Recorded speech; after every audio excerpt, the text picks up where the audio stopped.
Xin kính chào quý vị khán giả, chào mừng quý vị đến với chương trình Diễn đàn CEO phát sóng hàng tuần trên kênh truyền hình Kinh tế Tài chính VITV. Thưa quý vị, quản trị nguồn nhân lực là vấn đề sống còn đối với bất kỳ doanh nghiệp nào trong một nền kinh tế hội nhập như hiện nay. Tuy nhiên, trên thực tế, công tác quản lý nguồn nhân lực của các doanh nghiệp Việt hiện nay vẫn còn rất nhiều thách thức, đặt ra một nhu cầu bức thiết đối với một thế hệ doanh nhân cần được đào tạo bài bản và chuyên sâu về lĩnh vực quản trị nhân sự.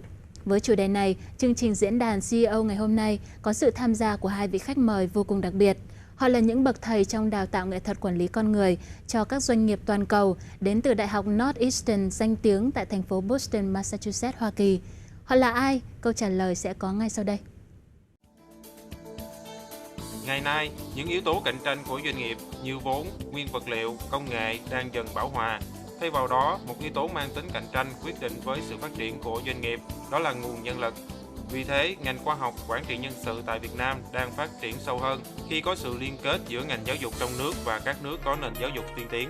Mới đây nhất, Đại học Quốc tế thuộc Đại học Quốc gia Thành phố Hồ Chí Minh liên kết với trường Northeastern của Mỹ. Với đội ngũ giáo viên nguyên là các CEO, giám đốc, quản lý hoặc các chuyên gia cấp cao trong các ngành đào tạo kinh doanh. Tiến sĩ Patrick là phó trưởng khoa cấp cao toàn cầu và giám đốc điều hành Đại học Northern University. Ông tuyên truyền vận động và phối hợp những chương trình quốc tế, tư vấn cho nhà trường về các vấn đề quốc tế cũng như giám sát hành chính, và tiến sĩ cũng hoàn thành chương trình phát triển quản lý tại Đại học Harvard.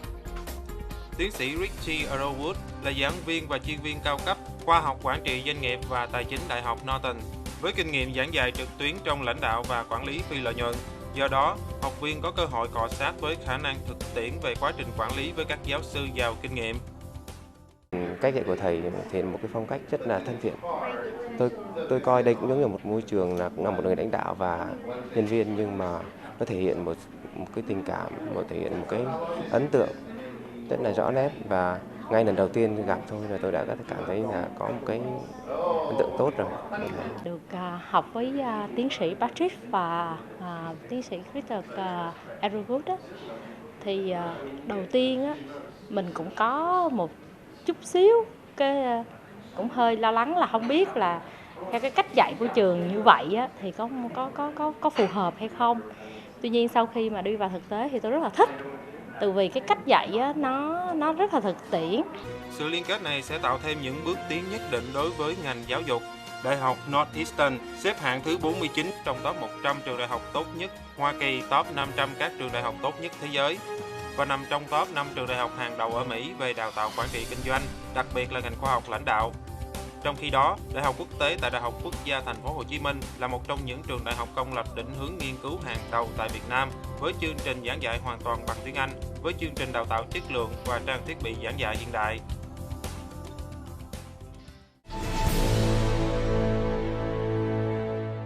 Dr. Patrick and Yes. Dr. Riggs, it's such a great honor to have you here in the program. Thank Is you it very the much. first time to Vietnam, and can you share what are the purposes of your visit this time to the country? Thank you. This is my third visit to your country, and every time it's more enjoyable than the visit before.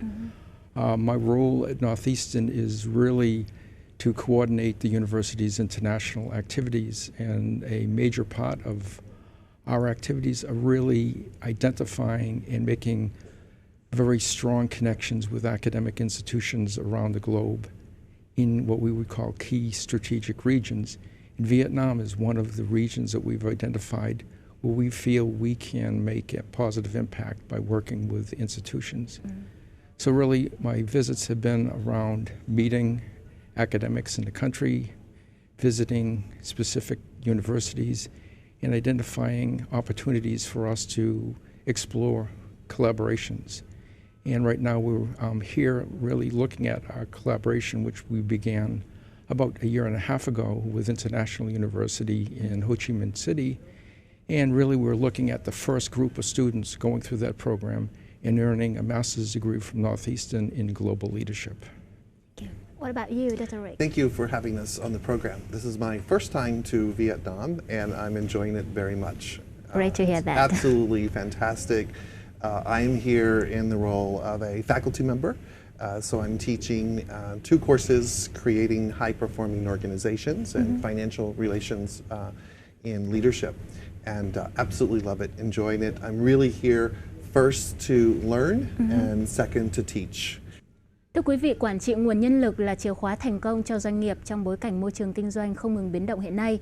Tuy nhiên, vấn đề này lại không được các doanh nghiệp nội quan tâm một cách thỏa đáng, thậm chí là bị đánh giá rất thấp, gây ra cho họ không ít khó khăn trong việc quản lý và giữ chân những nhân viên có năng lực thực sự. Thực trạng quản trị con người trong các doanh nghiệp Việt Nam sẽ được phản ánh trong phóng sự sau đây của chúng tôi.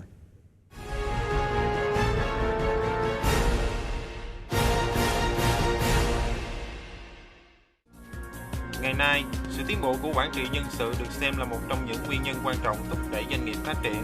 Tuy nhiên, trên thực tế, công tác quản lý nhân lực ở những doanh nghiệp Việt còn gặp rất nhiều thách thức vì đa phần còn thiếu và yếu tầm hoạch định trong quá trình quản trị. Thực trạng này dẫn đến nhân lực không thể làm việc hết công suất nên sẽ gây khó khăn cho doanh nghiệp. Mà xem nhẹ quản lý nhân lực thì sẽ dẫn đến một số vấn đề sau. Thứ nhất là bản thân nhân viên khi đi làm họ không cảm thấy là dùng hết sức vô cống hiến cho công ty của mình đang làm. Họ không cảm thấy yêu thích cái môi trường đó. Họ không cảm thấy là mình là một thành viên của một cái mục tiêu lớn hơn trong cái sự nghiệp phát triển của công ty. Thì như vậy nó sẽ dẫn đến những tình trạng là đình trệ. Mọi người là chỉ làm hết nhiệm vụ của mình xong rồi về, thậm chí là tìm cách đùn đẩy việc cho nhau. Những khó khăn và hạn chế chủ yếu mà doanh nghiệp hay gặp phải là nhận thức chưa đúng của nhiều cán bộ lãnh đạo. Điều này sẽ làm cho doanh nghiệp trở nên lạc hậu với thời cuộc, mất lợi thế cạnh tranh, mất dần thị trường và có nguy cơ phá sản. Một số doanh nghiệp không chú trọng đến cái việc phát triển cái mặt đào tạo nguồn nhân lực để trở thành một cái lực lượng tinh nhuệ và làm việc có hiệu quả, thì cái doanh nghiệp đó thực sự rất là thiệt thòi. Đó là tôi nhận thấy như vậy, bởi vì nếu mà không thực hiện cái nhiệm vụ quan trọng này thì các doanh nghiệp sẽ ngày càng tụt hậu và sẽ không thể nào vươn xa hơn, cũng như là không thể nào có sức cạnh tranh bằng với các doanh nghiệp khác. Bên cạnh đó, khả năng quản trị yếu kém sẽ xảy ra tình trạng chảy máu chất xám, dẫn đến các nhân tài quản trị trong nước chạy sang nước ngoài. Tình hình này đòi hỏi mỗi doanh nghiệp phải áp dụng một trong các hình thức đào tạo, kết hợp với các chương trình và phương pháp phổ biến như đào tạo tại nơi làm việc, đào tạo ngoài nơi làm, tại các trường, các lớp huấn luyện nâng cao tay nghề nhằm nâng cao năng lực cho những quản trị gia. What that means is that các doanh nghiệp cần nâng cao các kỹ năng lãnh đạo và khả năng quản lý đội ngũ nhân sự, cần tập trung vào một nhóm nhân sự và một nhóm có kỹ năng để trang bị và đào tạo họ với các tài liệu cần thiết của những khóa học online để họ nâng cấp tay nghề và kỹ năng quản trị, giúp cho doanh nghiệp có thể thắng trên thị trường. Chúng ta phải luôn luôn hâm nóng và nung đúc cái tham vọng của thế hệ trẻ trở thành những nhà quản trị tốt và nung đúc cho họ những cái tri thức mới. Chớ bao giờ vỗ về họ là họ đã tốt rồi, và phải đòi hỏi họ, phải đặt ra những KPI để yêu cầu họ thực hiện điều đó thì chúng ta mới thành công được. Hãy khó tính một chút xíu, hãy khắt khe một chút xíu để cho thế hệ sau có được một kết quả tốt. Doanh nghiệp cần đầu tư và sử dụng có hiệu quả nguồn nhân lực một cách tốt nhất, thúc đẩy và tạo điều kiện cho nhân viên bộc lộ, phát triển và cống hiến tài năng, tăng năng suất lao động và nâng cao tính cạnh tranh trong doanh nghiệp.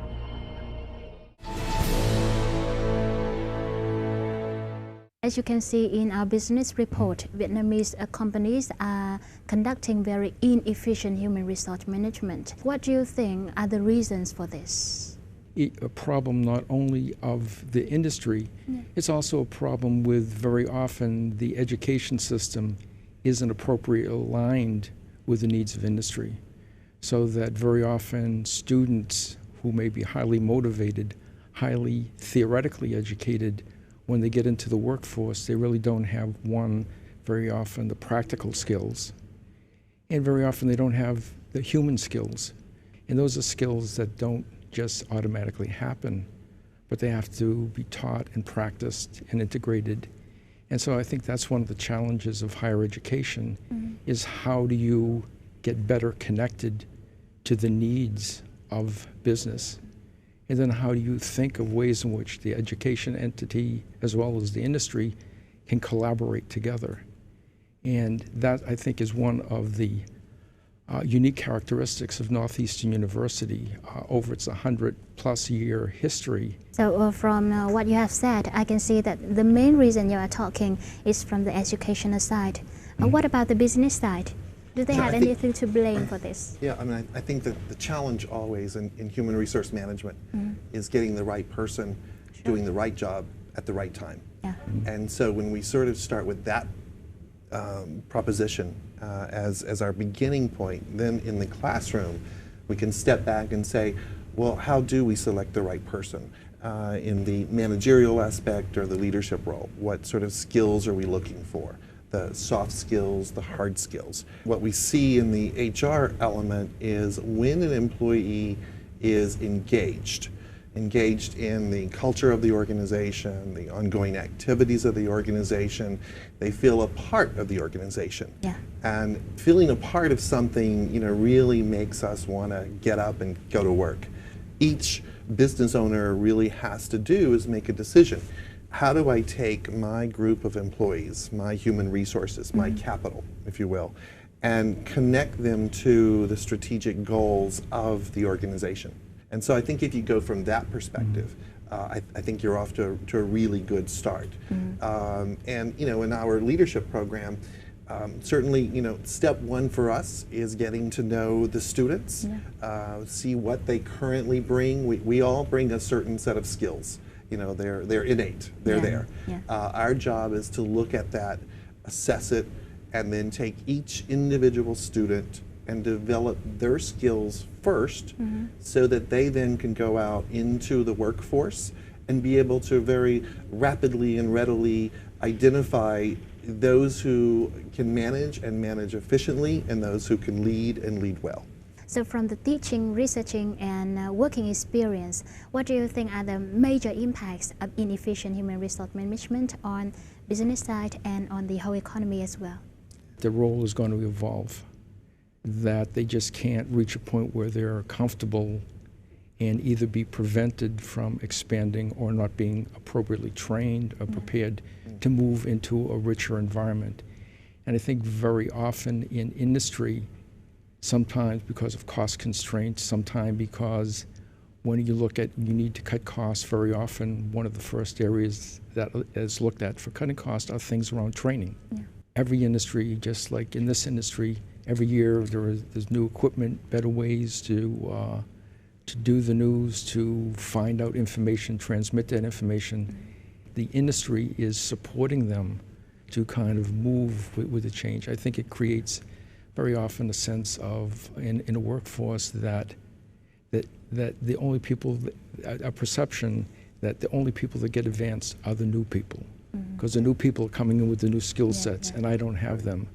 And I think the real challenge is how do you create a workforce where the new, as well as the workforce that has been there and has contributed, still feels that their contribution is not valued from the past, but they're being provided with the opportunity and the skills to continue and to make positive contributions in the future. That's all right. What do you have to say? I would add a couple things to that. One is if we go back to the 1950s, when Abraham Maslow introduced the hierarchy of needs. There you've got a pyramid of sorts, the baseline being all humans have a certain need, food, water, for example.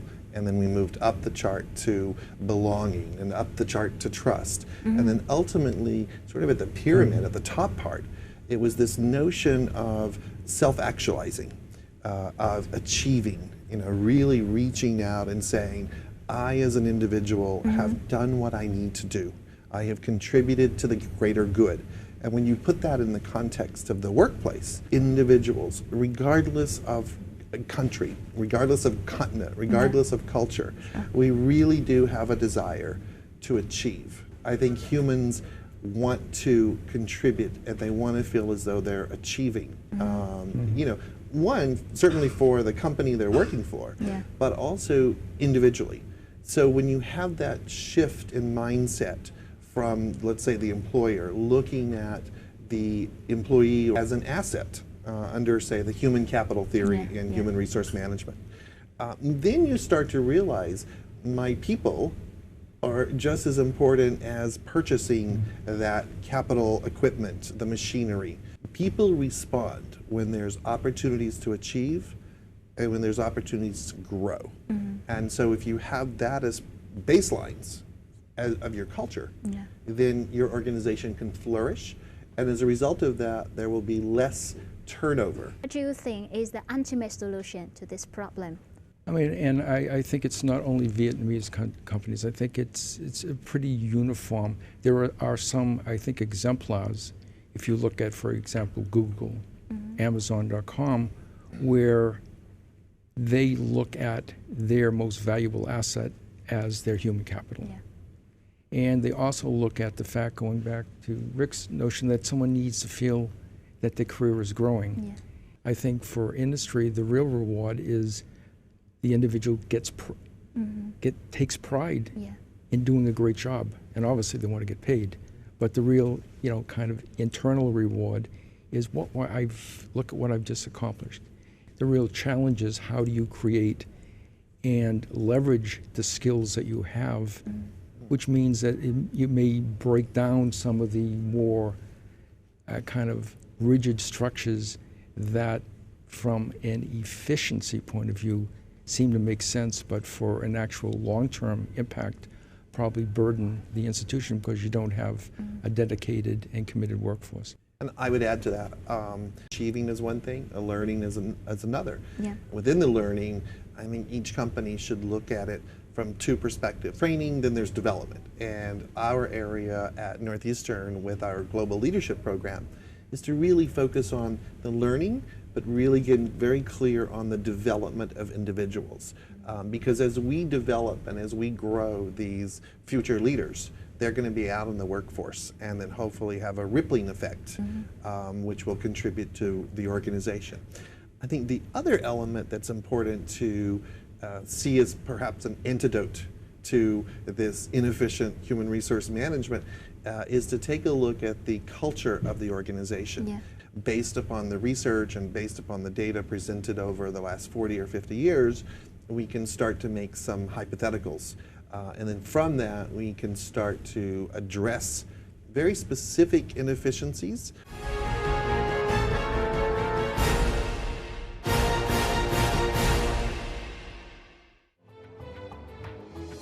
$116 tuổi. Nằm trong top 5 các trường đại học hàng đầu Hoa Kỳ về đào tạo quản trị kinh doanh. Xếp thứ 49 trong 100 trường đại học tốt nhất Hoa Kỳ. Top 500 trường đại học tốt nhất thế giới. Quá trình phát triển của Đại học Northeastern University đã tạo dựng một thương hiệu vững chắc cho trường trong ngành công nghiệp giáo dục thế giới. Không đơn thuần chỉ là nơi đào tạo cử nhân, cấp các văn bằng có giá trị quốc tế, Northeastern còn là nơi lý tưởng cho các hoạt động nghiên cứu học thuật, là cái nôi đào tạo các cấp quản lý và lãnh đạo có uy tín ở Hoa Kỳ và trên thế giới. Với 60% giảng viên có trình độ tiến sĩ, tốt nghiệp từ các trường đại học danh tiếng trên thế giới, 4 chuyên ngành được chứng nhận, kiểm định chất lượng của tổ chức mạng lưới các trường đại học Đông Nam Á, trường đại học quốc tế thuộc Đại học Quốc gia Thành phố Hồ Chí Minh, là trường đại học công lập định hướng nghiên cứu đa ngành đầu tiên và duy nhất hiện nay ở Việt Nam giảng dạy bằng tiếng Anh. Chương trình đào tạo thạc sĩ khoa học lãnh đạo là chương trình liên kết đầu tiên và duy nhất giữa Đại học Quốc tế, Đại học Quốc gia Thành phố Hồ Chí Minh và Đại học Northeastern University, với mục tiêu mang đến cho sinh viên tại Việt Nam những kiến thức và năng lực lãnh đạo mang tầm thế giới. Các khóa học đã mang đến cho các học viên cánh cửa mới về khoa học lãnh đạo mang tầm thế giới. Đây là cái chương trình đầu tiên kết hợp của trường đại học quốc tế và trường đại học Northeastern của Mỹ. Thì qua cái khóa học này thì nó cung cấp những cái kiến thức rất là bổ ích về cách thức để chúng ta có thể hoàn thành tốt cái nhiệm vụ trong một cái tổ chức. Tại vì trước giờ thì chúng ta chưa có thấy cái trường lớp nào mà nó dạy nhiều về cách thức về khoa học, mà trong nhất là môi trường mà hiện nay chúng ta cần là những người lãnh đạo. Chương trình này thì mình thấy là nó rất là hữu ích cho những ai muốn học trở thành một leader. Nó cung cấp rất là nhiều kiến thức cũng như là rất là nhiều ví dụ hoặc là cái công cụ để giúp đánh giá cho bản thân mình, cũng như là hiểu biết và kiến thức là làm sao để lãnh đạo tốt một công ty. Với phương pháp giảng dạy theo mô hình đào tạo linh hoạt, kết hợp giữa truyền thống và hiện đại, thời gian linh hoạt cho người đi làm, chương trình vẫn đảm bảo chất lượng đào tạo quốc tế và hiệu quả tiếp nhận thông tin cho học viên. Qua đó, học viên có điều kiện cọ sát thực tế, chia sẻ, trao đổi kinh nghiệm về kỹ năng lãnh đạo với các giáo sư, quản lý, chuyên gia cao cấp trong ngành, từ đó nâng cao và cập nhật năng lực quản lý theo chuẩn quốc tế cho từng học viên. Tôi nghĩ là cái phương pháp giảng dạy thì rất là chuyên nghiệp. Hiện giờ chúng ta học là theo giống như một cái giáo trình là không có mở. Còn theo cái cách thức dạy của tại trường Northeastern thì rất là mở. Có thể là học toàn thời gian, có thể là bán thời gian, có thể là tại nhà, có thể là tại lớp, và nó rất là bổ ích cho những cái người mà đang làm việc, đang học hành những cái chương trình khác. Thầy cô rất là nhiệt tình, mặc dù là chương trình học online nhưng mà thầy cô vẫn đưa ra những cái tình huống, những cái case thực tế để cho mình áp dụng, suy nghĩ và phân tích để mình rút ra những cái kinh nghiệm về leadership. Từ chương trình đào tạo theo phương pháp hiện đại tại Northeastern University, các học viên sẽ tự thiết lập mô hình lãnh đạo cá nhân phù hợp với nơi công tác hiện tại, từ đó có thể áp dụng trực tiếp vào nơi làm việc của mình. Quá trình này thông qua việc xem xét cẩn thận và áp dụng những khía cạnh của lãnh đạo bằng phương pháp học tập theo định hướng hoạt động của doanh nghiệp nơi học viên công tác. Rất là thú vị ở điểm là nó bổ sung kiến thức của mình và nhìn mình sẽ học được từ những cái kiến thức đó và từ những cái kinh nghiệm trong cái công việc của mình, và nó giúp mình là mình nhận ra được là những cái kiến thức đó mình có thể sử dụng và áp dụng nó như thế nào tối ưu hơn.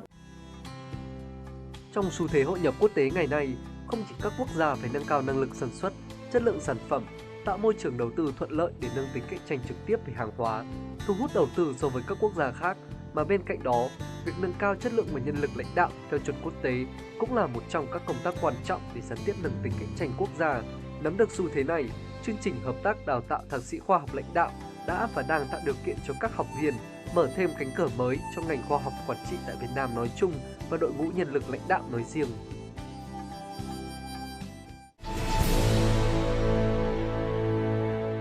Northeastern University has been world famous for its leadership development training program, helping people to build and develop knowledge and skills, including the human resource management.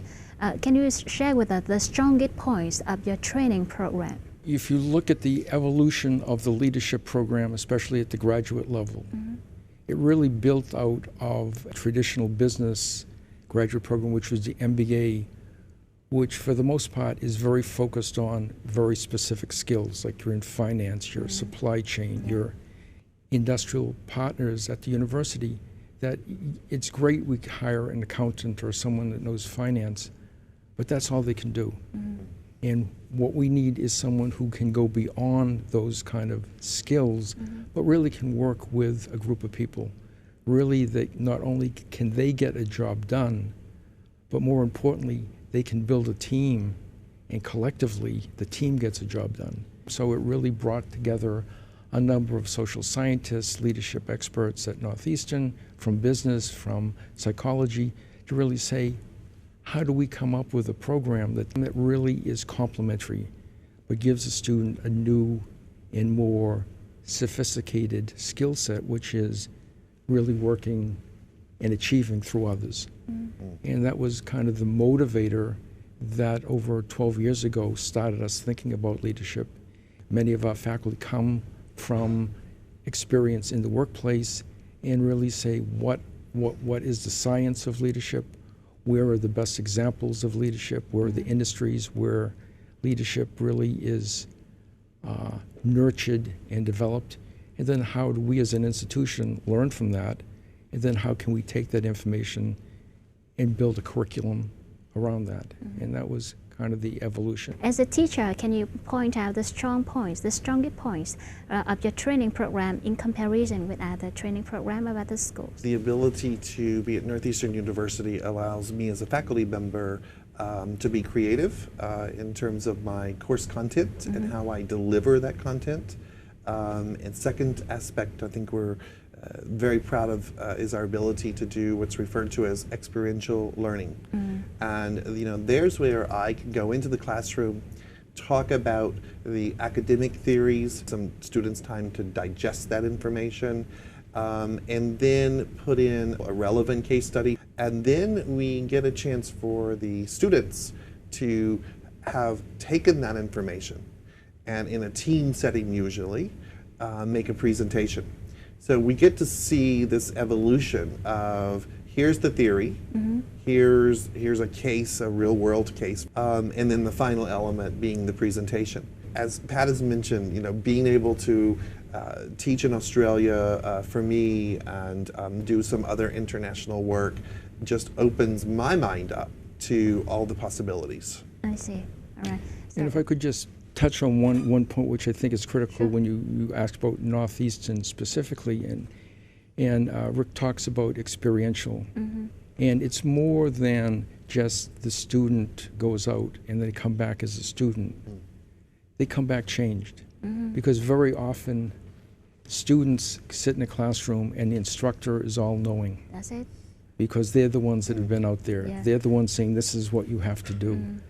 With experiential learning, the students come in and they become a little bit more empowered because they will say, gee, I was just out in this industry and that's not what we were doing when I was at the Bank of Vietnam. Yeah. We didn't do it that way. Yeah. Why? And it puts a very important pressure. I look at it as a catalyst on the faculty.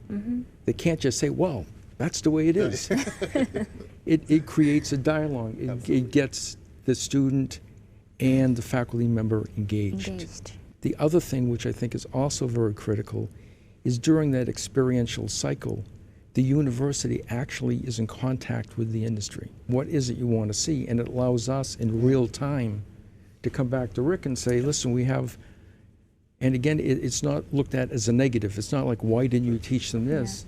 And I think it's a whole philosophy and a culture in the university. You know, we are living in the world which is constantly changing and become somehow borderless. What have you done to prepare your student to cope with that kind of world? We try to do is create a dynamic learning environment, different way to look at the whole notion of globalization. Very often when people look at that, they kind of look at, well, let's look at the differences. You know, what makes the culture in Vietnam different from the culture in the US? What makes the culture in Australia different than the culture in Greece? But I think if you really look at it, everyone in the world is facing the same thing. They're facing energy crisis, pollution, global warming, disparity of wealth. You name the list and you can't point to a country that's not impacted. So I think the real question around globalization is how can we appreciate, one, the fact that we're all facing the same challenges, and that how people from different countries may be doing different strategies, and how do we all benefit from that? And it's really, I think my goal in terms of looking at globalization is really being able to change it from looking at differences, but really looking at similarities and benefiting from that. That sounds so positive because normally people are quite afraid of changes, but you turn that into a kind of an advantage to make full advantage of the changes in the world. What do you have to say in this? I absolutely would agree with that. I mean, certainly an area we as faculty focus in on is globalization. Sometimes when you say globalization to a student, it becomes overwhelming. It's this big, gigantic world. What will I do? Where am I going? So we try to kind of sometimes bring it back to the fact that you can make change, certainly at the local level as well. I think the other area that I would add is, you know, assessing those global cultural competencies, as well as interpersonal relationships. You know, those are really two emerging areas within the topic of leadership. For example, in the global cultural competencies, we look at the students and do various assessments to find out their propensity for navigating ambiguity. You know, how do they deal with an unfamiliar situation? Because that's really what one of the things that global employers are saying. We need a workforce that has that mindset that could say, you want me to fly to Vietnam? Let's do it. Versus, you want me to fly to Vietnam and do what? You know, let me think about that. So, you know, I mean, that's really the area that we want to develop. You have mentioned a very important issues in your training program. You know, this is an offshore leadership training program that you implement in Vietnam. Did you localize it to some extent to suit Vietnamese students in particular? We are in the process of doing that. Before we began teaching the program, we met with our colleagues at International University, looking at what they anticipated would be the challenges of someone moving into a role in middle management, because our first intake was kind of focused at that middle management group in terms of how do we create the notion that a leader, by the term leader, doesn't mean that the person comes in and takes over. Yeah. And so part of it was a challenge not only of how do we change and deal with some of the kind of more local issues here, but one of the challenges is how do we present the program in a way that people don't look at this and say, what do you mean a leader? That's going to be my boss. Why should I send someone to become my boss? Yeah. And it's a gradual evolution. A key part is the feedback from our faculty when they come, and they again become very, very connected with the students. And they come back and say, these are the challenges that the students are facing. Mm-hmm. These are some of the issues that have been raised in class that this first course, we really don't deal with that, but Rick, you're going to be teaching in the next course. These are some of the issues that we learned in the first. Can you build them into each time we do it, we hopefully do it better. That's our goal. As the person who directly involved in teaching Vietnamese students, what can you say about your teaching time when you teach them? Did you have to adapt yourself to the student? I'm always being reflective, but somehow or another it always works. There's a connection with the students within really the first day. Sometimes those connections happen in a very trusting sort of manner. Sometimes they take time to develop. As Pat says, the replicating of our knowledge, I think, is really key. That's a learning experience really even for us. And I've already been in touch with the next professor that'll be teaching in the program and sharing notes with him and some observations. So it's only been about a month for me now, but what I'm trying to do is strategically locate in different parts of Ho Chi Minh City, and I'm observing the individuals coming out of office at lunchtime, for example. So I'm trying to immerse myself in the culture, so that can help me then translate, if you will, any materials that I need translating. And now I would like to give you some data from the Vietnam Ministry of Labor, Invalid and Social Affairs. Their data show that 13% of graduates in Vietnam need extra training after graduating, and 40% of them need close supervision during the work, and 41% of them need a longer probation period so that they can be fully ready to do their job. Can your training program reduce that number and prepare ready-to-work human resource managers? I would say we need to see if we can. That would be our goal. The reason I feel confident we can is, and this is a comparison very often when you look at most academic programs, the programs are very structured, and the courses are for the most part owned by individual faculty members who very often teach them in isolation. Now, I think if you look at Rick's comment, our strategy in the global leadership program, as well as many of the other programs at the university, is that you have to look at the entire program. And the faculty, if we're using leadership as an example where this is a group activity, the faculty have to work as a group. So if the faculty member A is seeing an issue, again, it can't be viewed as, what are you telling me that I'm doing wrong?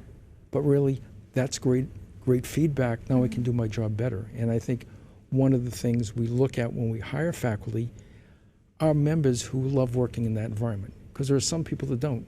Some people come in and say, I'm an expert in this. I know more about this than anyone else in the world. And that's all I'm going to teach. Where when we hire faculty, we really look at faculty that want to be engaged not only with the student, but with each other. And I think that then allows us to be better in making sure that the students have the skill set. The other thing is that we have to be connected with industry. And that has been a real challenge and I can't speak from Vietnam, but I can speak from the United States. Many universities feel that, they use the term the ivory tower, that we're in this space, that we really don't want to contaminate ourselves. We just want to think and theorize, and let's not get too involved in commercialization. But the reality is, just as you point out, that if the students are leaving that ivory tower and they go into the workplace and the business is saying they can't do what we need. Yeah. Now, they may be able to quote philosophy, but they're terrible in terms of interfacing with our customers. So I think, again, as an institutional and our commitment and to the power of experiential education, is that we feel very important. We have to hear what industry is telling us. If you look at, and I'll brag about Northeastern here, if you look at, especially at our undergraduate students who are going into the workplace, they get incredible reviews from industry that they come in and they can do not everything, but just about everything, because that has been part of the curriculum. So that, I think that philosophy we can hopefully not only keep our secrets to ourselves, but share them with our partners, to be a resource to the academic environment, to the industry here in Vietnam, and everyone benefits from that. So, what do you have to say on the teacher side? What have you done? Look, I would love to have that partnership. So if there's any business out there that wants an wants an academic expert / experiential exercise to work on their organization, that would be fantastic, because I think that brings it more real world scenario. In fact, we were doing some presentations the other night, and one of our students owns a business, and it was not known to the other students. And she's up and she starts her presentation, and the students were like, okay, another presentation, until she said, I own this business. And then suddenly the students' posture went up and they got even more engaged. So if we could create a situation where faculty members are coming over and teaching, and then a business executive comes at the beginning and possibly middle and end of the class to share his or her situation, problem, concern, then the students really have got an excellent opportunity. One, you've got the academic aspect to it, but now you've brought in a real world scenario. And then those two ingredients really form the partnership. Look, I think academia, universities, research, scholarship, all of that can do so much. It's not going to be able to solve all of the problems, because I think the second layer of that is companies, whether they're in Vietnam or anywhere else, need to make that commitment to see their human resources, their employees, as an asset. As something we want to invest in. And so when that partnership is developed, either at our local level, in terms of academia, in terms of industry, in terms of real case study, I think then you can look at a much better, a much more efficient system. Now, for those who want to apply for your leadership joint training program in Ho Chi Minh City, can you tell them in detail about the admissions to the program? The requirements would be that at the minimum the person has the equivalent of a baccalaureate degree. This is a master's program.